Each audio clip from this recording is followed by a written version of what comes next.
네, 216페이지 경계론과 분리론. 재산권의 제약이란 재산권의 가치를 감소시키는 모든 행위를 말하는 것이고, 여기서 이제 그 정도에 따라서 사회적 제약과 공용 제약으로 나눠질 수 있다라고 했습니다. 둘의 기준은 무엇이다? 특별한 희생이 발생했다, 그렇지 않다. 요게 이제 기준이 되는 것이죠.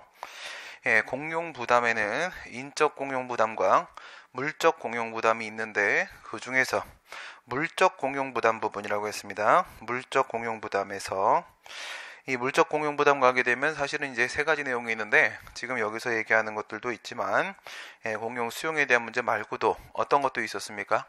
공용 환권과 공용 환지라는 것도 있습니다. 환권과 환지. 재개발, 재건축 조합 같은 경우들, 재개발, 재건축 사업하는 걸 우리가 권리를 교환 분합한다라고 해서 공용 환권이라고 하게 되고, 그 다음에 이제 땅을, 토지를 교환 분합하는 걸 우리가 공용 환지라고 하게 됩니다. 이 환권과 환지 말고 여기에 있는 수용 사용 제한이 있을 수 있습니다. 수용 사용 제한. 수용이란 재산권을 강제적으로 취득, 박탈하는 것이다. 재산권 박탈 행위를 우리가 수용이라고 하게 되고, 사용이란 사용권을 취득하는 것을 말한다. 국가가 사인의 재산권을 사용해버리는 것, 재산을 사용해버리는 걸 말하는 것이고, 이 일시적 사용도 상관없습니다. 일시적 사용도 포함된다는 거 기억해 놓으세요. 그런 문제들이 있습니다. 공용 제한이라는 것은 가장 대표적으로는 토지형질 변경, 건축 제한 등을 발생시키는 어떤 거? 그린벨트, 개발 제한 구역 지정, 이런 것들이 있을 수 있습니다.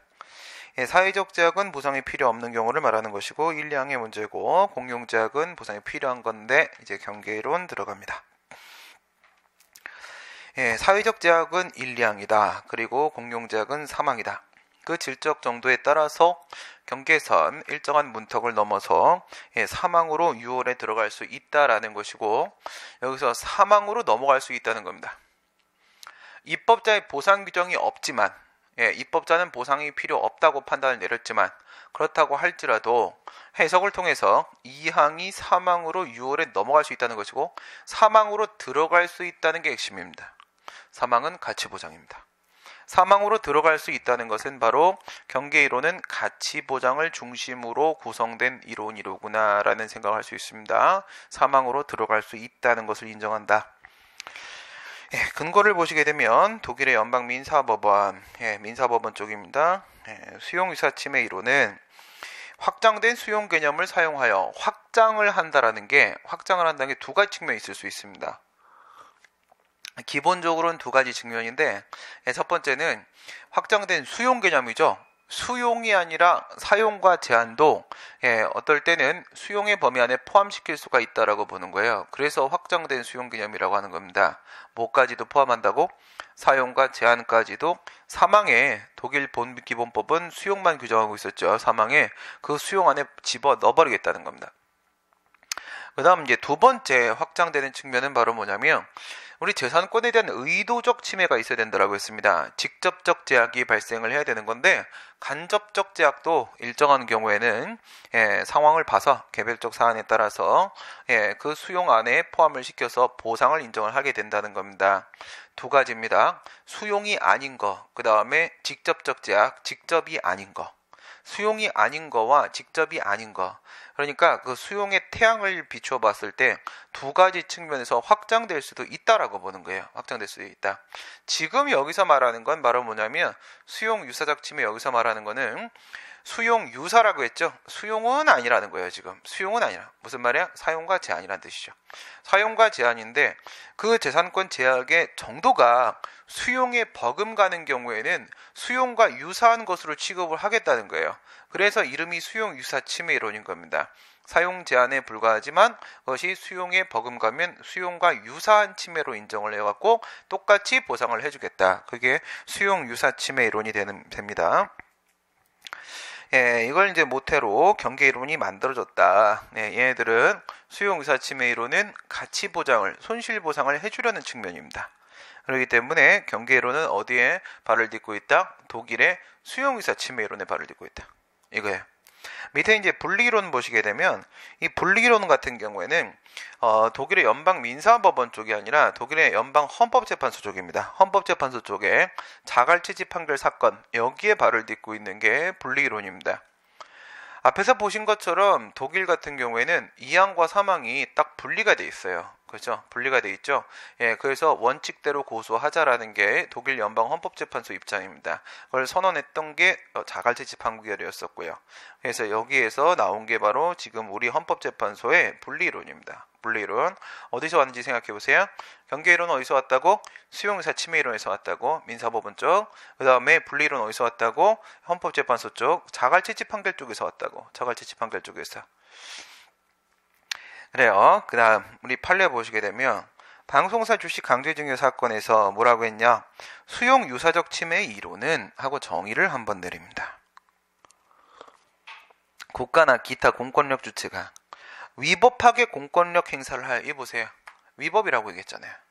수용 유사침해 이론 얘기하는데 위법이라고 얘기했지 않습니까? 지금 뭐가 전제가 되고 있는 거예요? 보상 규정이 현재 없다는 게 수용에 버금가는 사용 제한의 상황인데, 수용에 버금가는 즉 보상이 필요한 상황인데 보상이 없으면 어떻게 보겠다고? 위법한 공권력 행사로 보겠다고요. 이게 바로 위헌 무효설이 주장하는 거 견해하고 똑같은 겁니다. 분명히 얘기했죠. 우리 판례도 위법하게 공권력 행사를 해요. 이건 무슨 말이에요? 보상 규정 없는 법률에 근거하여 행해졌다 이거예요. 보상 규정이 있었어야 되는데 보상 규정 없는 법률에 근거하여 재산권 제약 행위가 발생을 했다는 겁니다. 위법하게, 위법에다가 동그라미 쳐놓으시고 재산권을 침해하였고 그 효과가 실제에 있어서 수용과 다름없을 때에는, 그러니까 그 효과, 침익적인 효과 수준이 정도가 거의 수용에 버금갈 때에는, 다름이 없을 때에는 적법한 수용이 있는 것과 마찬가지로 수용의 경우에 있어서는 언제나 보상 규정이 있다고 했죠. 우리도 마찬가지, 독일도 마찬가지. 그러면 수용은 언제나 적법합니다. 수용은 보상 규정을 항상 구비하고 있기 때문에 적법한 수용입니다. 그 적법한 수용이 있는 것 때와 마찬가지로 국민이 그로 인한 손실보상을 청구할 수 있다는 내용으로 이해되는데, 이럴 때는 독일의 수용유사침해 이론이죠. 사망에서 수용만 보상을 한다고 되어 있지만 제한 같은 경우에도 보상을 허용하겠다라는 그런 주장으로 이해가 되는데, 그러니까 지금 판례가 수용유사침해 이론을 매우 정확하게 정의를 내리고 있습니다. 아주 정확한 정의입니다. 수용유사침해 이론을 딱 정의를 내리고 있고, 이런 건데 과연 우리 법제에서 그와 같은 이론을 채택할 수 있는 건 변론으로 하더라도 하고 한 번도 말 안 했습니다. 채택을 하겠다는 거야? 아닙니다. 그에 대한 판단은 내리지 않겠다. 우리나라에서 이 수용유사침해 이론이 유효하게 적용될 수 있는지의 문제는 감히 내가 판단 내리지 않겠다. 그래서 우리 판례는 수용유사침해 이론의 도입 가능성 여부에 대한 판단을 유보해버렸습니다. 판단 안 내렸고요. 만약 도입이 된다고 하더라도 이 사건에서 대한민국의 주식 취득이 그러한 공권력 행사의 수용유사적 침해에 해당한다고 볼 수는 없다. 이러니까 이런 말 할 수 있었던 거죠. 만약 가정적 판단을 해본다는 거야. 만약 도입을 한다고 하더라도 이 사건은 그에 해당함이 없다. 따라서 이 사건 가지고 주장하는 것은 애당초 어불성설이다. 받아들일 수 없다. 라고 얘기한 겁니다. 그러면 여기서 여러분들 뭘 챙기셔야 되냐면 이 방송사 강제 증여 사건, 이게 중요한 게 아니에요. 중요한 게 아니라 우리 판례는 수용유사침해 이론을 인정하였다, 인정하지 않았다. 이게 중요한 겁니다. 인정한 겁니까? 아니죠. 입장을 밝히지 않았습니다. 입장을 밝히지 않았습니다. 그리고 수용유사침해 이론이 무엇인지만큼은 정확하게 설명했습니다. 그게 우리 판례의 입장이 되는 겁니다. 그러면 이 경계이론에 따르게 되면은 권리구조 어떤 식으로 되는 거냐? 수용 같은 경우에는 보상 규정이 없는 경우가 없다고 했죠. 동그라미 1번. 수용은 보상 규정이 있으니까 그냥 그걸 근거로 손실보상 청구 소송 제기하면 된다. 이건 문제가 없다. 근데 문제는 그 뒤에 재산권 박탈을 내용으로 하지 않는데 사용 제한, 그 중에서도 제한은 원칙적으로 이건 내용 규정이니까 재산권의 내용을 구성하고 있는 것이기 때문에 우선은 받아들여야 되는 문제다. 그래서 사회적 제약의 문제로 볼 수가 있을 것이다. 그러나 예외적으로 특별한 희생이 구체적 사안에 따라서 특별한 희생이 동반되는 경우도 존재할 수 있는데, 이럴 때 어떻게 처리할 것이냐? 어떻게 처리한다? 손실보상이 가능하다고 본다. 손실보상, 여기 말하는 손실보상에는 손해배상이 포함되어 있는 겁니다. 손해배상이 포함되어 있는 거예요. 가치보장이 가능할 수 있다고 보는 겁니다. 그러면 우리가 23조 사망에 대한 논의를 했던 거 기억하시죠? 5개 약설이 있었죠? 방침규정설, 직접효력설, 유추적용설, 위험무효설, 보상입법 부작위위헌설에 대한 논의는 경계이론에 발을 딛고 있는 겁니까? 아니면 이게 분리이론에 발을 딛고 있는 겁니까? 이건 경계이론에 발을 딛고 있는 거죠. 23조 사망에 대한 해석을 지금 시도한 거잖아요. 그걸 통해서 손실보상이 가능한지 손해배상이 가능한지 어쨌든 손해전보가 가치보장이 가능한지에 대한 판단을 내렸던 학설들 아니겠습니까? 그 얘기는 23조 사망으로 이미 진입했다는 전제가 깔려있는 거예요. 그 학설 5개는 23조 사망에 들어왔다는 전제가 깔려있는 겁니다. 만약에 보상규정이 법률에 있었으면 그런 논의 나오지도 않았을 겁니다. 보상규정이 있었으면 그냥 끝난 겁니다. 끝난 건데 보상규정이 없었다는 전제가 깔려있고 그 다음 경계이론을 바탕으로 2항에 있었던 공용제한이 3항에 있는 쪽으로 공용제약 쪽으로 6월에 넘어왔다는 전제가 깔려있는 거예요. 그 얘기는. 그 5개 학설은 뭐라고요? 경계이론이라고요. 경계이론이라고. 그러니까 손실보상에 대한 문제는 경계이론을 바탕으로만 논의가 될 수 있는 겁니다. 분리이론에서는 손실보상에 대한 논의를 하지 않습니다. 분리이론은 애당초 사망으로 들어가지를 못하기 때문에 보상에 대한 언급이 나올 수가 없는 이론인 겁니다. 그러니까 손실보상과 분리이론은 친하지 않습니다. 경계이론과 손실보상이 친한 겁니다. 손실보상은 뭐랑 친하다고요? 경계이론과 친하다. 경계이론과 친하다. 그러나 여기서 또 한 가지 조심해야 될 점 바로 뭐냐면 괄호 부분입니다. 취소송이 불가능할 때라고 되어 있죠. 취소송이 불가능할 때. 그 이유는 뭐야? 우리 23조를 가지고 보시게 되면 경계이론과 분리이론은 우리 학설입니다. 우리 이론이에요. 그러니까 23조를 보게 되면 1항에서 뭐를? 존속보장을, 3항에서 가치보장을 규정을 하고 있잖아요. 1차적으로는 무조건 존속보장입니다. 1차적으로는. 그러니까는 존속보장이 가능하면 존속보장을 하는 겁니다. 뭘 보상을 받습니까? 그렇죠? 내 땅을 그냥 돌리받는 게 낫습니다. 굳이 돈 받을 거 필요 없겠죠. 그러니까 취송을 통해서 존속보장이 되면 그걸로 하는 거예요. 근데 그게 안 되니까 이런 얘기를 하는 거라고요. 무슨 말인지 이해되십니까? 그러니까 아니 원래 보상 규정이 있어야 됐었는 거 아닙니까? 그럼 원래 가치 보장의 문제 아니에요? 웬 놈의 존속 보장 얘기를 또 꺼냅니까? 이런 생각하시면 안 됩니다. 왜 안 돼? 보상 규정이 있었으면 그건 완전히 적법한 거라고요. 알겠어? 재산권 제약 법률에 보상 규정이 있었으면 그건 완전히 적법한 공권력 행사라고요. 그때는 아예 취송을 고려조차 못하는 거라고요. 적법인데 어떻게 취송을 고려해? 보상 규정이 없어서 지금 위법한 재산권 제약이 된 거잖아. 보상 규정이 있으면 완전 적법이라고. 그럼 취송은 없는 거고 그냥 보상이라도 받는 거란 말이에요. 보상만 받을 수 있는 거라고. 지금은 뭐예요? 보상 규정이 없잖아.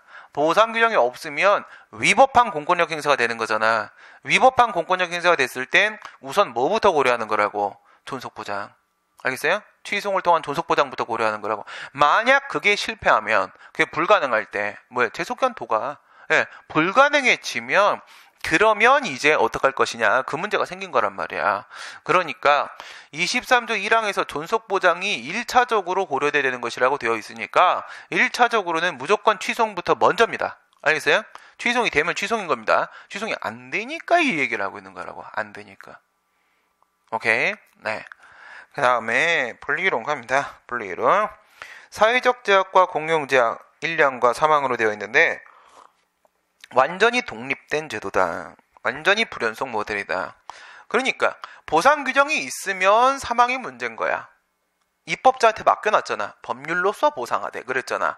그러니까 수용 물론이거니와 사용이나 제한이라고 할지라도 보상 규정이 있으면 3항 영역 맞는 거예요. 입법자가 인정했으면. 근데 우리는 그게 없다는 전제를 깔아놓고 얘기하고 있는 거잖아요. 그렇죠? 있으면 아무 문제가 없잖아. 있으면 끝난 거지. 그러니까 없다는 전제를 깔면 2항에다가 초기점을 찍고 시작하는 거라고요. 2항에 초기점을 찍고 시작을 하면 3항으로 넘어가냐? 절대 못 넘어간다. 이게 바로 불연속 모델로 파악하는 게 바로 분리이론이 되는 겁니다. 엄청나게 좀 복잡해 보이죠? 그죠? 지금 얘기를 들어 뭐 하니 뭐지 싶죠. 그래서 특히나 공법은 뭐 헌법은 저는 솔직히 헌법 가르치는 강사님들한테 되게 존경하거든. 네. 나보고 하라고 하면 못해요. 네. 완전히 그 오버랩을 이겨낼 자신이 없습니다.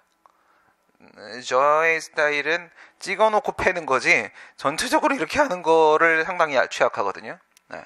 그래서 물론 이제 헌법 시험 볼 땐 점수는 잘 나옵니다. 그건 그냥 외워가지고 수험생과 강의하는 입장은 달라요. 네. 저도 수험생 때는 지금 제가 여러분들 가르치는 거랑 똑같이 공부했어요. 어떻게 해? 그냥 문제 풀고 외워. 시험을 보는 게 목적이지 강의가 목적이 아니었잖아. 내가 수험생 때는 그냥 뭐예요? 문제 쭉 사다 놓고 쭉 다 외워요. 그냥 이런 방식이에요. 극단적인 것도 한번 보여드릴까요? 제가 고3 때까지 학력고사가 수능으로 바뀌어가지고 학력고사 때는 정말 손가락 안에 들었어요. 전국에서. 수능 바뀌고 반에서 손가락을 벗어났어요. 이게 뭔지를 모르겠어요. 정체가 뭐냐 넌. 완전히 부적응기를 한 1년 반을 갑니다. 그래가지고 3학년 1학기 때까지 정말 내 점수를 아무에게도 오픈하지 않았습니다. 내신은 계속 방어를 하고 있으니까 내신은 좋았죠. 문제는 수능의 이 부적응자 아예 때려치고 싶었어요. 근데 성적을 오픈해야 될 때가 왔잖아. 실제 시험이 이제 임박했잖아. 어떡하죠? 이거는 숨길 수가 없는 거야. 그죠? 그 전까지는 담임선생만 잘 구워 삶으면 되는 거야. 조용히 지나갑시다. 이렇게 하면 되거든. 근데 이게 이제 안 되는 때가 온 거지. 그게 저는 9호학번이니까 수능이 먼저 들어오고 두 번째입니다. 근데 그 전에는 완전히 실험기자, 94학번 형들은. 우리 저기 이제 시험 우리 문제 풀다 보면 그런 거 있잖아요. 1994년도 서울대학교 입학 주요 요강에 대한 헌법소원 청구의 가능성 막 이런 거 나오잖아. 가능하다 막 이런 거. 근데 눈으로 다 봤지. 실제 그런 상황들을. 형님들 막 화나시고 막 이런 거를. 근데 그때도 똑같은 짓을 했어요. 뭘 했냐? 그 전년도에 봤던 거 합쳐봐야 10회가 채 안 나와요. 기출문제가 10개 이상이 안 나오거든. 걔네들은 형님들은 시험을 2번 봤어요. 이제부터 뭐 수능 몇 번 본다 하지. 그런 것처럼 그땐 2번 봤거든요. 근데 나 지금 몇 번 본다 하는 건 내가 안 믿어. 왜냐하면 그때 난도 조절 실패로 완전 엉망진창이 됐거든요. 그러니까 첫 번째 1차 시험이 1학기 때 있었는데 거기서 점수가 뭐 한 170점에서 180점 정도 나오면 이제 서울법대를 충분히 갈 수 있는 점수가 나오거든요.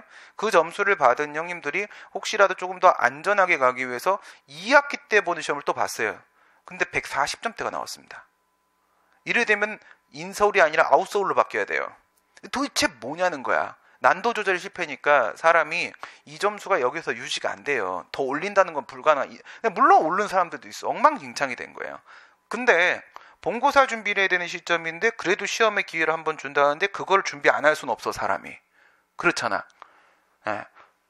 내가 엊그저께 슬림동 학생들이랑 술을 먹으면서 그런 얘기를 하다 보니까 그런 얘기를 하더라고요.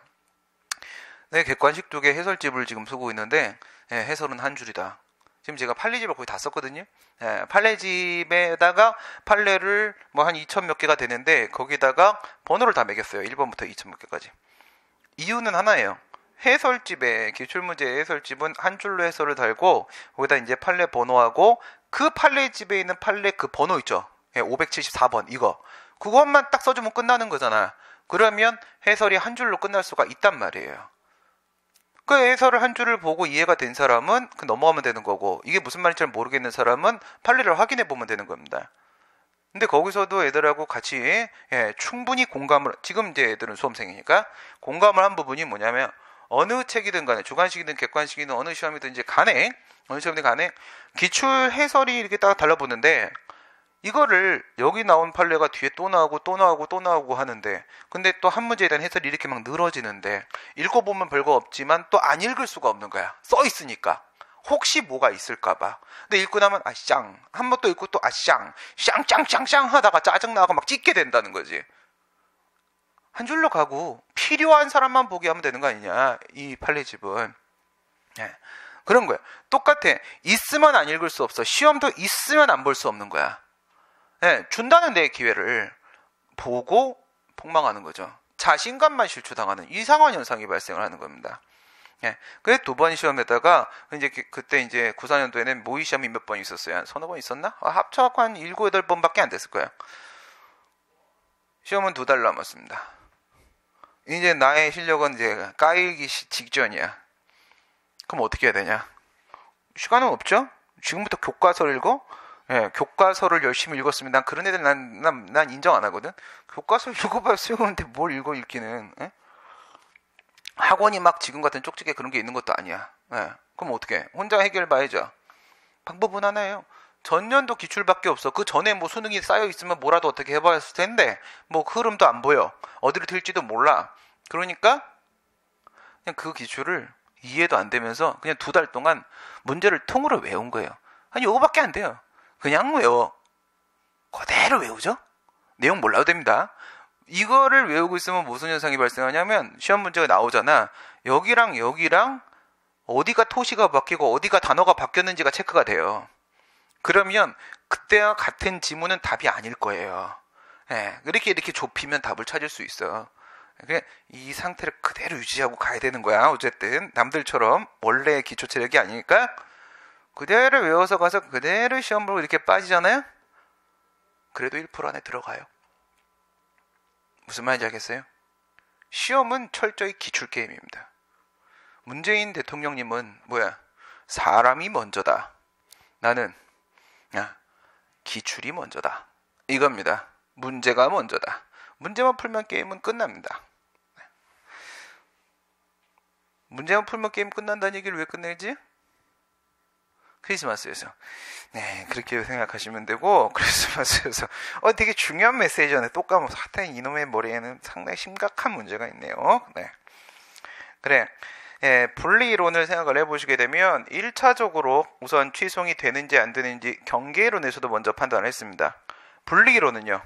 결국은 1차적인 권리구제. 존속보장으로 게임을 끝내자는 거예요. 보상 규정이 없으면 존속보장으로 게임을 끝내지. 독일의 연방헌법재판소가 뒤에 다시 나옵니다. 저놈의 수용사침해 이론 있죠. 연방민사법원. 예, 요노마가 초반에 그래 손실보상을 허용해주는 거. 수용도 아닌데 손실보상 인정해주고 하는 것까지 그냥 지켜봤어. 용인했단 말이야. 새끼. 그래 뭐 구제를 시키려고 노력하는데 그냥 귀엽다 이렇게 했어. 근데 이놈이 시간이 지나면 지날수록 건방져지는 거야. 민사법원이. 헌방의 끝자락을 떨기 시작을 합니다. 저거 그냥 뒀다 큰일 나겠는 거야. 그래서 헌재가 뭐라는 거야. 14조 1량하고 3항을 완전히 끊어버린 거예요. 끊어버리고 수용 외에는 절대 보상이 될 수 없다 라고 완전히 선언을 해버린 겁니다. 그게 자갈채집 판결이에요. 우리로 치게 되면 23조 2항과 3항을 완전히 분리시켜버린 그 사건이었던 겁니다. 그게 자갈채집 판결인데 좀 더 다시 설명을 하겠습니다. 협의의 수용 개념, 위에서는 뭐라고? 확장된 수용 개념, 여기에는 협의의 수용 개념. 협의의 수용 개념은 14조 3항에 써있는 그대로 가자는 겁니다. 수용 외에는 절대 인정할 수가 없다 이렇게 봤던 거예요. 이게 우리 분리이론의 이제 모태가 됐는데 판례를 보세요. 판례. 우리 헌재입니다. 우리 헌재예요. 그러면 우리 대법원은요? 우리 대법원은 경계이론의 입장을 취하고 있습니까? 그래 보이긴 하는데 확실하지 않습니다. 경계이론의 입장으로 보이긴 합니다. 그럼 우리 대법원이 수용사침해 이론을 채택했습니까? 그건 확실히 아닙니다. 수용사침해 이론 앞에서 채택 안 했죠? 변론으로 한다라고 하고 입장 유보를 때렸어요. 근데 뒤에 보시면 218페이지에 우리 헌재는 분리이론 입장 확실합니다. 헌재는 분리이론이 확실합니다. 우리 대법원이 경계이론인지는 그래 보이는데 수용의사침해 이론은 아닌 게 확실하고요. 물론 우리 대법원은 분리이론 절대로 아닙니다. 우리 헌재는 분리이론인 게 확실합니다. 내용을 보세요. 구도시계획법 21조의 그린벨트 지정 사건입니다. 여기에 대해서는 대법원도 헌재도 둘 다 입장이 같습니다. 뭐냐? 그린벨트 묶어버리면 그린벨트 안에 있는 내 땅값은 똥값이 되죠. 네, 땅에 알을 돌리면 똥이 되거든. 그게 똥이 됩니다. 똥값이 되지만 참아라. 원래 땅엔 똥이 있었던 거니까. 그렇죠. 그래서 똥을 참으라고 했습니다. 똥을 참으면 병이 될 수도 있는데 그래도 참자. 그게 바로 사회적 제약이라고 봤어요. 그린벨트 묶어서 집가 하락되고 뭐 이런 문제를 가지고 그거 가지고 특별한 희생이 발생했다고 인정할 수는 없다. 이게 대법원과 헌재의 일관된 입장입니다. 근데 이 사건은 좀 특이한 사건이에요. 헌법재판소죠. 나대지였습니다. 나대지. 여러 번 언급이 돼 있죠. 나대지는 뭐라고? 벗을 야자에다가 대지는 무슨 땅? 대지는 용도가 집 짓는 땅이라고요. 건물 짓는 땅이라고. 근데 땅은 건물로 옷을 입어야 되는 건데 땅이 옷을 벗고 있다라는 것은 현재 아무 건물도 올라가 있지 않다는 얘기입니다. 아무 건물도 올라가 있지 않은 상태인데 그린벨트를 거기다 묶어버렸어. 그러면 이 땅은 집 짓는 걸로만 사용할 수 있는 땅인데 집을 못 짓게 되거든요. 그린벨트 묶이면 신축을 못 합니다. 그러면 새로운 집을 지을 수가 없으면 이 땅은 영원히 사용할 수 없습니다. 이 땅은 아무런 용도로도 사용할 수가 없게 되는데 이 정도면 뭐야? 이 땅을 뺏어간 거나 마찬가지인 거예요. 이 정도면 수용해 간 거나 마찬가지인 거잖아요. 나한테 아무런 효용이 없는 땅이 돼버렸다는 겁니다. 그게 바로 구도시계획법 21조 사건, 그린벨트, 나대지에 대한 그린벨트 묶었던 사건인데, 여기서 헌재가 입법자가 구도시계획법 21조를 통하여 국민의 재산권을 비례의 원칙에 부합하게 합헌적으로 제한하기 위해서는 이 부분이 핵심이에요. 비례 원칙. 이걸 언급했다는 거예요. 무슨 의미입니까? 우선 뒤를 보시면 수인의 한계를 넘어 가혹한 부담이 발생하는 예외적인 경우에는 이게 바로 나대지 상황인데 이를 완화하는 보상 규정을 두어야 하는 바 뭐 하기 위해서는요? 합헌적으로 법률 규정을 만들기 위해서는 보상 규정이 있었어야 된다는 거예요. 나대지를 대비한 보상 규정이 있었어야 된다. 근데 이 합헌적으로 하는 게 어디에 부합하냐라는 얘기냐면 23조 3항에 부합한단 말이 아닌 겁니다. 비례원칙 언급했잖아요. 비례원칙 언급했잖아요. 지금 이 얘기는 밑에 분리이론의 오른쪽에 보시면 뭐라고 되어 있어요? 23조 1항에 37조 2항 돼 있죠. 이 37조 2항이 비례원칙의 헌법상 근거거든. 지금 분리이론 얘기를 꺼내고 있는 거예요. 비례원칙.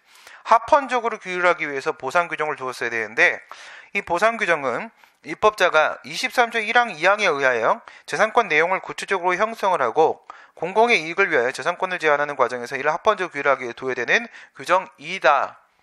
지금 얘기는 뭐예요? 23조 1항 2항에 대한 문제라고 했죠. 그 얘기는 보상 규정이 현재 없다는 얘기잖아요. 없었습니다. 도시계획법에 보상 규정이 나대지를 대비한 보상 규정이 없었거든.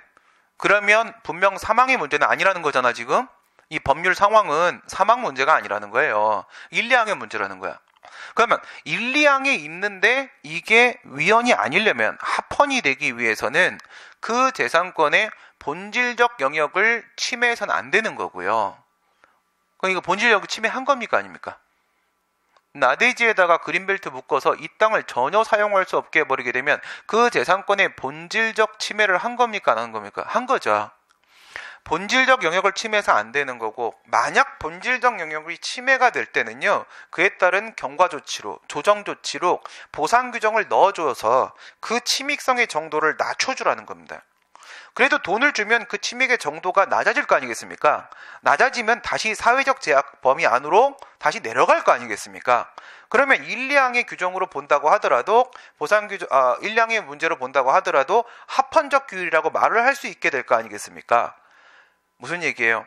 조정조치로서 보상 규정을 마련해 주지 않는다면 그것은 결국 과잉금지원칙 위반으로 비례원칙 위반으로 위헌인 법률이 돼버릴 수밖에 없다는 얘기를 하고 있는 겁니다. 무슨 말인지 이해가 되십니까? 무슨 말인지 알겠어요? 그냥 쉽게 말하면 이런 식이야. 나대지다. 그린벨트인데 나대지 상황이다라고 하게 되면 이거는 재산권의 본질적 영역을 침해한 게 맞다는 거예요. 재산권의 본질적 영역을 침해한 게 맞다는 겁니다. 그러면 이 본질적 영역 침해의 문제를 완화시키기 위해서 이로 인한 침익성의 정도를 완화시키기 위해서는 뭐가 필요한 거라고? 조정조치가 경과조치가 필요한 거라고요. 경과조치로서 뭐를 갖다 집어넣어 주면 된다고? 여기다가 보상 규정을 갖다가 넣어주게 된다면 넣어주게 되면은 이게 37조의 과잉금지원칙 위반이 아니게 될 수도 있는 거예요. 합헌적 법률이 될 수도 있는 겁니다. 좀 낮춰주면 됩니다. 상태를. 그런데 만약 이런 보상 규정이 없다면 그것은 결국 과잉금지원칙, 비례원칙이죠. 비례원칙에 위반돼서 위헌인 법률이 돼버릴 수밖에 없다라는 얘기를 꺼낸 겁니다. 그러니까 여기서부터 여기까지 한 얘기는 무슨 얘기냐면 이거는 37조 2항에 위반된다 그 얘기를 한 거예요. 분리이론 보세요. 23조 1항과 37조 2항을 통해서 특별한 희생의 발생 여부를 판단한다고 했잖아요. 뭘 가지고 본다고? 그 좌측 페이지 맨 밑하고 우측 페이지 맨 위에를 보세요. 과연 그것이 사회적 제약인가 아니면 공용제약인가 판단하는 기준은 뭐였어? 특별한 희생의 발생 여부죠. 특별한 희생의 발생 여부의 판단 근거가 다르지. 경계이론은 23조 3항으로 가려고 하는 거니까 23조 3항의 자격을 갖추면 되는 거야. 그러니까 보상이 필요한 거면 1, 2, 3, 4의 요건을 갖춰서 일반 요건에서 보상이 필요한 거면 특별한 희생이 발생한 거고 그의 사회적 제약이 공용제약으로 전환되는 것으로 볼 수가 있다는 거야. 근데 좌측의 분리론을 보게 되면 목적지가 어디야? 23조 3항이 아니라 23조 1항의 37조 2항 쪽이 되는 거란 말이야. 목적지가. 그러니까 거기에 요건을 갖춰야 되는 겁니다. 거기에 요건을 갖추면 23조 1항은 대산권 그리고 30조 2항은 본질적 영역 침해 금지 원칙 이게 되는 거거든요. 그러니까 대산권의 본질적 영역이 그대로 침해가 돼버리게 되면 공용제약으로 인정을 하고 권리구제가 필요한 상황으로 보겠다라는 거거든. 여기에 뭐가 등장하고 있어요? 37조 2항이 등장하고 있잖아요. 경계이론 쪽에서는 37조 2항을 사용하지 않는다고요. 여기선 23조 3항을 사용한다고요. 왜? 보상으로 나아가기 위한 거니까. 가치보장으로 나아가기 위한 게 경계이론의 기본적인 이론적 출발이기 때문에 걔네들은 23조 3항을 사용한다고요. 그런데 지금 이 헌법재판소는 23조 3항에 대한 언급은 단 한마디도 하지 않았습니다. 한마디도 하지 않고 뭘 언급했어요? 37조 2항의 비례원칙을 언급해버렸단 말이에요. 그래서 우리 헌재는 분리이론에 입각하고 있다라고 보는데 이견 없습니다. 우리 헌재는 분리이론이다. 그러니까 독일 헌재하고 우리 헌재의 입장은 같아요. 같은 거고 자갈치 판결이 분리이론의 기본이 되는 거니까. 그런데 독일의 민사법원과 우리 쪽의 일반 법원, 민사법원이든 뭐 아니면 대법원이든 입장은 같다고 볼 수 없습니다. 그쪽과 우리 쪽의 헌재 입장은 같습니다. 헌재 입장은 같습니다. 근데 저쪽에서는 수용의사 침해이론이고 민사법원이 우리나라 대법원은 수용의사 침해이론인지 알 수 없습니다. 같다고 볼 수가 없다는 겁니다. 그렇게 서로 비교를 해두시면 되고 권리구제를 보세요. 수용이면 보상 규정이 있으니까 문제 없다. 사용이나 제한, 특히 제한일 때 보상 규정이 없을 때 문제가 된다. 원래는 사회적 제약이니까 괜찮다고 보겠지만 특별한 희생이 발생하는 경우에 문제가 될 수 있는데 이럴 때 어떻게 할 거냐? 물론 항상 출발은 취소입니다. 취소. 우리 23조 1항에서 존속보장을 1차적으로 고려하라고 했죠? 취소입니다. 취소인데 얘네들은 뭐야? 끝끝내 또 1차적으로는 뭐예요? 존속보장입니다. 취송이 안 되면 보충성 원칙 충족하잖아요. 우리 헌법소원 심판은 국가의 공권력 행사 불행사에 대한 문제가 되고 국민의 기본권에 대해 침해의 직접성이 인정되어야 되며 보충성이 인정돼야 된다고 했잖아. 여기서 보충성이 인정돼 버리지 않습니까? 취송이 깨져버리니까 재소기한이 도과돼서 소송을 못 제기하게 될 때는 뭐로 한다고? 헌법소원 심판 청구에서 그 그린벨트 깨버리라고 그냥. 결국은 뭐로 간다? 얘들은 존속보장의 방법으로 끝을 보려고 하는 친구들입니다. 분리이론은 끝이 결국 존속보장이에요. 그러니까 경계이론은 가치보장을 향하고 있고 분리이론은 존속보장을 향하고 있다 이겁니다. 그 단순한 구도를 묻는 경우들이 많이 있어요. 여러분들 문제 보면 분리이론은 손실보상을 가치보장을 목적으로 하는 이론이다. 뭐 이런 소리예요. 그러면 뭐야? 그어버리면 됩니다. 그죠? 다시 이제 복습하러 앞으로 돌아오면 이거는 뭐 1초 만에 끝내버리고 일반 요건만 다시 확인하시면 됩니다. 손실보상의 의의에 대해서는 뭐 자세한 설명을 드렸었습니다. 전체적인 공평부담의 원칙, 견제에 따라서 인정되는 공법관계에서만 인정되는 제도가 바로 손실보상 제도인 것이다. 뭐라고 불렀어요? 공적 부담합회 평등 원칙. 그랬죠? 공적 부담합회 평등 원칙. 그래서 전체 이익을 위한 것이면 전체 부담으로 해결을 하자라는 문제가 됐던 것이고, 뭐 은혜설, 기득권설, 뭐 공용수용설 이런 때 애들이 있었지만, 이론적 근거는 특별희생설에서 찾는 것이 통설의 입장이다 말씀드렸었고요.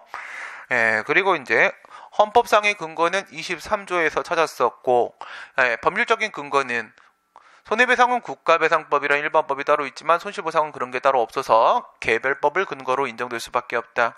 그래서 합쳐가지고 국가책임법이라는 일반법을 제정하는 것이 최선인데 이거는 입법자를 욕할 수가 없다고 했죠? 입법자를 욕할 수 없는 이유가 뒷페이지에 보면은 나왔었죠? 어디 있었냐면 215페이지 밑에 구분의 상대화에 그런 내용이 있었습니다. 구분의 상대화에 우리 헌법이 23조와 29조에서 손해배상과 손실보상을 분리시켜 제도를 운영하고 있기 때문에 우리 입법자도 역시 국가책임법 이렇게 해서 통합법을 만들 수는 없는 입장입니다. 이건 욕할 수가 없어요. 이건 걔들이 워낙에 게으르긴 하지만 이건 뭐 뒤로 가다가 똥 밟은 뭐 그런 겁니다. 그래가지고 개별법의 근거를 두고 있고, 그 다음에 요건 첫 번째 공공필려죠. 공공필려는 공공과 필요가 있었던 겁니다. 공공복리를 말하는 것이고, 그 공공복리는 보통 공익사업을 시행하면서 이루어집니다. 공익사업을 보통 그 내용으로 하게 되고, 그 다음에 재산권의 침해라는 사익과 형량을 해야 된다라고 했죠. 비례원칙이 포함이 되는 겁니다. 그래서 공익이 사익보다 월등히 우월해야 되는 상황이 되는 것이고, 그래서 문제로 맨날 나오는 건 뭐냐? 문제로 맨날 나오는 건, 와, 저 국어책 멋있다. 앞에 이름이 저렇게, 와, 자기 이름을, 와, 대박인데? 내려가서 놀려야지. 대박인데요? 이름을 저렇게 똑똑하니 딱 박아놓다니, 훌륭하다. 저 자신감은 뭘까요? 우리 마케팅 팀장이, 주말에 나한테 카톡을 보내가지고 지금 아파서 병원에 입원해 있거든요. 근데 병원에서 막 일을 하나 봐. 이번에 나오는 책 표지 좀 더 바꾸시면 안 되냐고 그러는 거예요. 왜 그러시냐고. 책의 전면에다 매직을 아주 세게 빵 박으시는 게 맞는 거라고. 그래서 찍었는데요 이미. 다음번 책부터 저런 걸 원하는 건가 보다. 그죠? 대놓고 빵 앞에다가 그런 걸 원하는 거예요. 제 책도 뒤에는 이렇게 매직이라고 크게 써 있습니다. 이제 그쪽의 전문가다 보니까, 그래서, 왜 선생님은 매직인가요? 이런 얘기를 묻는 거예요. 지난주에 그런 자리가 있었는데, 왜 매직이냐. 2006년, 7년 그때 이제 처음 애들 가르치기 시작할 때 정말 운이 좋았다. 운이 좋아서 애들이, 들어오는 애들 족족 합격해 나갔다. 그래서, 그냥 애들이 나를 그냥 마법사라고 불렀다. 합격시켜주는 마법사 기술자다. 그렇게 불러서 그러다가 애들이 지어준 이름이 매직이다. 오! 마케팅의 방향이 보입니다. 막 그러면서 그렇게 해갖고 모든 걸 한번 흐름을 만들어 드릴게요. 막 그러는 거예요. 그래서 역시 뭐 그쪽 전공을 하고 뭐 그런 게 보이는 사람은 또 보는 눈이 좀 다른가 봐. 그죠? 난 그냥 매직이라고 하면은 내 머릿속에는 매직 이거밖에는 생각이 안 나거든. 자기는 자기 할 일을 서로 해야 되겠구나. 이런 병원에 누워서까지 일을 하고 그래. 그죠? 병원에 있으면 심심해. 심심해서 저도 병원에 전에 허리 디스크가 너무 심해가지고 이제 119에 실려갔어요. 실려갖고 이제 갑자기 집에서 화장실에서 응가하다가 허리가 돌았어요. 얼마나 창피한지 알아? 응가는 했는데 허리는 돌았지 움직일 순 없지. 그러니까 응가는 해결을 하고 실려가야 될 거 아니야. 그래야지 가서 베드에 누웠을 때 이건 좀 그렇잖아 사람이. 그래서 제가 안 좋은 기억이 머릿속에서 망각되는 좀 습관이 있어서 그거 기억은 안 나는데 분명 해결은 하고 갔어요. 감옥 갈 때까지 기억나고 감옥 들어가서 기억이 없어요. 이런 거 있고, 이렇게 학원 망했을 때도 망하는 과정 기억나는데 망한 후 상황이 내가 어떻게 돈을 갚았는지 이것도 기억이 안 나요. 난 내가 싫은 기억은 다 잊어버리거든. 그냥 인생 깔끔하게 살죠. 그런 거에 고통스러워하지는 않아. 옛날 일 가지고 기억이 잘 안 나는데, 입원을 했을 때 그러니까 이게 되게 웃긴 거예요. 허리가 이런 사람들은 이게 많이 아프니까 진짜 그 병원에서 베드를 혼자 기어 올라가지 못하거든요. 예, 그래서 남자 간호사들이 들어서 올려줘야 돼요. 근데 이제 옆에 이제 누워 계신 분들 계시지 않습니까? 예, 이분들 같은 경우에는 되게 오래 걸려요. 근데 저는 시술을 한 이틀만 받으면 막 뛰어서 나가거든요. 그러니까 허리라는 게 좀 그래요. 예, 상태가 매우 안 좋다가 바로 좋아질 수가 있는 그런 거기 때문에. 근데 한 2, 3일 동안인데도 워낙에 할 일이 없는 거예요. 뭐 TV만 보고 앉아 있는데 사람들이 뭐 삶이 그런 삶이 아니다 보니까 너무 심심해. 예. 그래갖고 노트북 갖다 줘. 그래갖고 거기 앉아갖고 계속 책 쓰고 있었거든요. 귀에다가 옆에 있는 사람들이 너 뭐 하는 새끼냐. 그래서 난 이거 하는 새끼인데. 예, 심심해서 그래서 일을 하고 있지 않을까라는 생각이 드는데 병원에서 일을 하는 자세 아주 훌륭한 자세입니다. 공공필요 비교하면 공공복리하고 공공필요하고 어느 게 저 기태 또 깜짝이야. 그래서 기태씨 때문에 그런 거야. 그렇지. 네. 오 책을 그죠. 훌륭하네. 그래서 공공복리가 좀 더 넓은 거죠. 공공필요가 더 좁은 겁니다. 비례 원칙에 의해서 일부 또 다 제한을 받게 된다고 했고요. 적법한 공권력 행사라는 것은 우선 기본적으로 공권력 행사해야 되는 겁니다. 공권력 행사해야 된다. 그러니까 거기 나와 있는 대로 뭐 비권력적 행위라거나 아니면 법적 행위가 아니라거나 이런 거는 국가배상법상의 직무행위 안에는 포함될 수 있었었는데 여기는 해당 사항이 없습니다. 거기선 이제 가치 보장이 필요하면 손해배상을 청구해야 될 문제인 거지 손실 보상을 청구할 수 있는 문제는 아니라고 했습니다. 그 다음 이제 적법한이 붙어줘야 되는 거죠.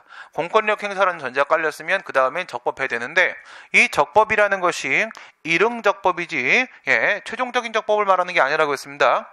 만약에 보상 규정이 없으면 위헌인 법률에 근거한 공권력 행사로서 위법한 행위로 취급받을 수도 있다는 겁니다. 이 적법이란 것이 최종 적법을 말하는 건 아니라는 점 좀 조심을 하시고 그 다음에 재산권에 대한 의도적 침해입니다. 이제 여기서 생각해 보시게 되면요. 재산을 깨고 그 다음에 의도를 깨보세요. 재산을 깨고 의도를 깨는 겁니다. 무슨 말씀이냐면 재산권에 대한 침해가 아니잖아요. 비재산권에 대한 침해가 되면 그거는 희생적 침해가 되는 거예요. 희생적 침해. 뒤에 나오는 희생적 침해가 이 손실보상의 요건 중에서 어디가 깨지는 거야? 재산권 침해가 깨지는 거야. 재산권 침해가. 그러면 23조 사망의 문제가 아닌 겁니다. 희생적 침해는 23조 사망의 문제가 아닌 거예요. 재산권 침해가 아니기 때문에. 그 다음에 의도적 침해. 이걸 깨버리잖아. 이걸 깨버리면 비의도적 침해가 됩니다. 비의도적 침해가 돼버리면 그거는 또 손실보상의 문제가 아니게 됩니다. 그런 걸 우리가 수용적 침해라고 그래요. 수용적 침해. 뒤에 나오는 수용적 침해가 바로 그런 겁니다. 그래서 흠결 영역이 세 가지가 있어요. 흠결 영역의 제1영역 문제가 지금 계속 얘기되고 있는 수용 유사적 침해 문제가 되고요. 그 다음 제2영역 문제가 수용적 침해 문제가 되는 거고 뭘 깼어? 의도적 침해를 깬 거야. 의도적 침해를. 그 다음에 제3영역에 대한 문제가 희생적 침해 문제가 되는데 이건 재산권 침해 이 부분을 깬 게 되는 겁니다. 그 다음 뒤로 넘어가고 특별한 희생에 대한 문제죠. 특별한 희생. 이게 바로 사회적 제약과 공용제약을 가르는 가장 결정적인 핵심 기준이 되는 거죠. 이게 특별한 희생 두 가지가 있었습니다. 형식적 기준설과 실질적 기준설이 있었고 개별행위 특별행위가 있었는가 하면 왜 나만 때려? 왜 나만 더 세게 때려? 이 문제였죠. 왜 나만 때려? 왜 나만 더 세게 때려? 개별행위설 특별행위설 이렇게 있었고 그리고 나서 실질적 기준설에는 누가 있었어요? 가수가 있었죠. 복면가왕. 그죠?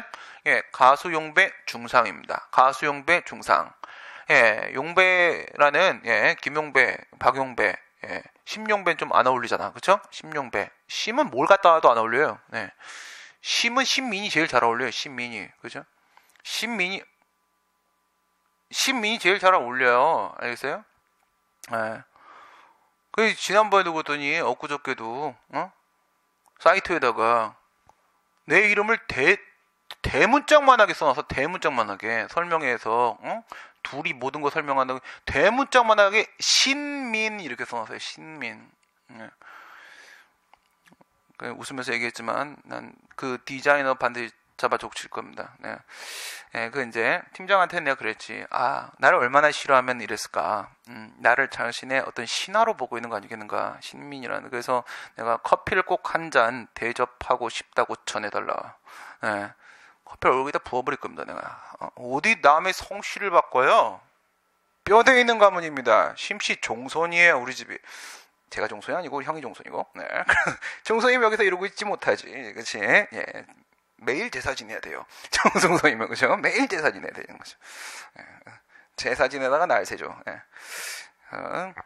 차나면 이렇게 자유롭게 막 살아도 됩니다. 예. 집에서 신경도 안 써요. 그러니까, 신민이 제일 좋은 이름입니다. 예, 용배보다는. 그래서 가수 용배가 중상을 입어서 특별한 희생이 발생한 거죠. 근데 이거 가지고는 어떤 기준을 세우기 힘들다고 했습니다. 우리 판례는 뭐 목적 위배설도 사적 효용성설도 뭐 여러 가지 입장을 막 짬뽕시키는 종합설의 입장이 되는 것이고, 뭐 주로 기준으로 삼는 것은 학자들은 목적 위배설과 상황 구속성설을 좀 주로 많이 사용을 한다고 했는데, 어쨌든 종합설입니다. 종합설이 되는 것이고, 예, 보상 규정 있으면 장땡이죠. 예, 장땡인데 없으니까 문제지 뭐. 예, 있으면 장땡입니다. 일반 요건 다 필요 없습니다. 그렇죠? 앞에 있는 거 4개 다 필요 없습니다.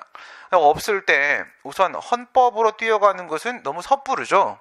예, 헌법은 언제나 맨 마지막 수단. 그래서 뭐부터 본다고? 관련 보상 규정이 있는지부터 보시라고요. 그래서 법률이나 다른 법규명령이나 이런데 관련 보상 규정이 있으면 그 보상 규정이 있는 곳하고 그다음에 이 사건하고의 어떤 내용적 유사성이 인정되는지를 보시고, 예, 관련 보상 규정 유추 적용이 되는지를 보시라고 했습니다. 거의 없을 겁니다. 예, 없으면 그 다음에 이제 23조 3항으로 가는데, 거기 보면 학설이 5개가 있었잖아. 그 중에서 사설 5설은 뭐가 전제가 돼야지 주장이 가능한 것이라고? 불가분 조항이라는 전제가 깔려야지. 그죠? 그래서 제약 규정하고 재산권 제약, 그 다음에 보상 규정하고 서로가 불가분 조항이라는 전제가 깔려야지만 비로소 위헌이다. 뭐가 법률이 위헌이다. 입법 부작위가 위헌이다. 이런 말이 성립이 될 수가 있는 거니까, 예, 우선 불가분 조항인지에 대한 판단부터 깔아줘야지 그 5개 학설이 나올 수가 있다고 했습니다. 근데 우리 헌법은 뭐라고 되어 있어요? 지급하여야 한다라고 되어 있죠. 할 수 있다가 아닙니다. 지급하여야 한다 이렇게 되어 있으니까 불가분 조항이라고 해석하지 않을 수가 없습니다. 예, 이걸 안 하면 이상한 사람이 됩니다. 그래서 예, 불가분 조항으로 인정을 하면 그 다음 페이지에는 5개의 학설이 쭉 깔릴 수가 있는 거죠. 쭉 깔릴 수가 있고, 나머지 학설들은 다 틀렸다고 했습니다. 방침 규정설, 이건 제정신 아닌 사람인 거고요. 예, 직접 효력설은 법률로서 보상을 하라고 했는데, 이 직접 효력설이 좋긴 제일 좋아요. 불가분 조항이어도 아니어도 뭐가 어찌돼도 상관없어. 그냥 23조 3항을 근거로 보상 청구송을 제기할 수가 있는 거야. 좋다고 따라가면 안 되지. 좋다고 따라가면 사기꾼이야. 알겠어요? 예, 잘해준다고 따라가면 큰일 납니다. 그게 아니에요. 직접 효력설 좋기야 뭐 다 좋지. 정말 좋긴 좋은데, 법률로 보상을 하라고 했는데 헌법으로 보상을 하려는 입장 아닙니까? 그렇죠? 이런 식으로 생각하면 못할 게 뭐가 있습니까? 다 필요 없는 거고, 법률 제정이 필요 없어. 다. 예, 다 갖다 버리라고 그래. 유추적용설은 얘들은 존속보장이 23조 1항이잖아. 그걸 근거로 가치보장을 시도한다는 것 자체가 어불성설이고요. 그죠?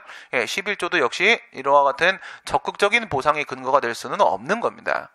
그 다음, 보상입법 부작위 위헌설은 뭐 이것도 뭐 어느 정도 좀 논리적이라고 볼 수는 있습니다. 그런데 어느 세월에 이거죠. 어느 세월에 보상을 받아, 그치? 못 받아. 예, 하다가 늙어 죽어 버립니다. 그래서 이건 안 돼.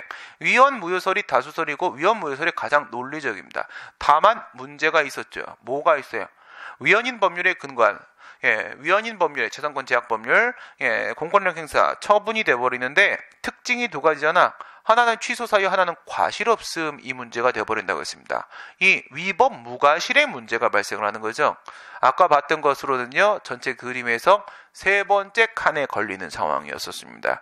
그래서 이 위법 무과실의 상황, 흠결 영역으로 또 발생할 수밖에 없는 문제인데, 이 문제 어떻게 해결하는 게 좋겠다고요? 국가배상법을 하나 만들자고. 뭐라고? 2조 3항 이렇게 넣든지, 아니면 2조에 2 이렇게 넣든지, 하나 넣어가지고 보상 규정이 없어서 위헌인 법률에 근거해서 행해진 재산권 제약 처분에 대해서는 무과실 책임을 인정한다. 이런 내용을 하나 집어넣으면 그러면 간단히 해결될 수 있는 문제입니다. 예, 제발. 예, 이거 요즘에 좋은 거 있지? 좋은 거 있네. 이거 내가 한번 써볼게. 주말쯤에 시간 있을 때, 주중에 너무 바빠. 그래서 시간 있을 때, 요즘 사람들 유행이 뭐예요? 청와대 게시판 나 어디다 뭘 쓰는지 난 모르거든. 한번 가봐야겠다. 사람들 뭐 쓰고 앉아 있는지. 거기다가 막 사람들 막 잘 쓴다며. 그거 뭐 나도 한번 써봐야지. 이거 한번 이렇게 하는 게 어떻겠냐 대안이랑 같이 좀 제시를 해갖고 주말에 심심할 때 한번 올려볼게요. 올리면 말씀드릴게. 가서 보라고. 뭐라고 써놨는지. 잘 써야겠다. 그래서 이거 하나 만들어주면 돼요. 국가배상법 살짝 개정해갖고 하면은 이 흠결 영역 해결할 수 있습니다. 헌법 개정 전에도.